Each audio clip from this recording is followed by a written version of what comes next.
It was a warm day in 1954 at Tokyo's Haneda Airport. Thousands of travelers were passing through as usual. Businessmen rushing to meetings, families returning from trips, airport staff making announcements. Everything looked perfectly normal until one well-dressed, calm-looking gentleman stepped up to passport control. The immigration officer opened his passport and froze. Printed at the top of the document was the name of a country he had never heard of. Taured. The officer blinked, thinking he misread it. But no, the word was clear. The ink old but authentic. The stamps detailed and official. He looked up and asked politely, "Sir, where is Taured located?" The man seemed confused by the question. "Where is it?" "It's in Europe, of course, between France and Spain." The officer frowned. He took out a map. The man confidently pointed to a spot, but that spot was occupied by a tiny country called Andorra. The man stared at the map in disbelief. His face slowly changed. Confusion, then irritation. "I don't understand. I've traveled here many times for business. I visited your country before. My company is based in Taured. How can you not know it?" The officers brought more maps.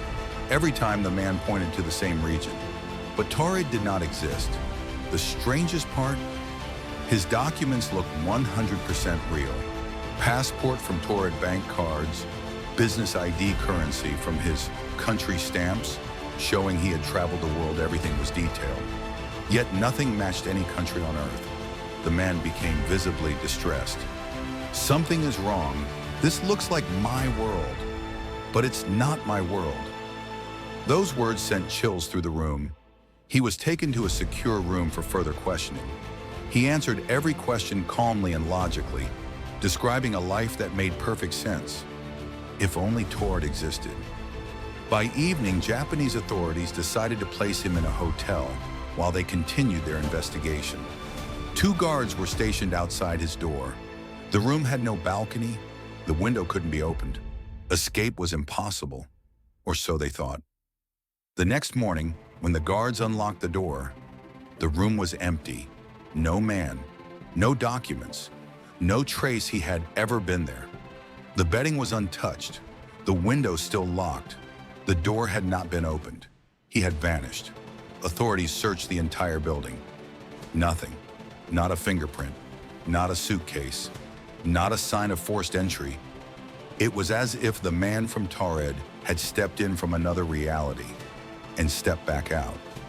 To this day, the story remains one of the greatest unsolved mysteries in modern history. Some believe he was from a parallel dimension. Others say it was a government cover-up. And some insist he simply returned to the world he came from. A world where Taured truly exists. Whatever the truth is, one thing is certain. He appeared out of nowhere and disappeared the same way.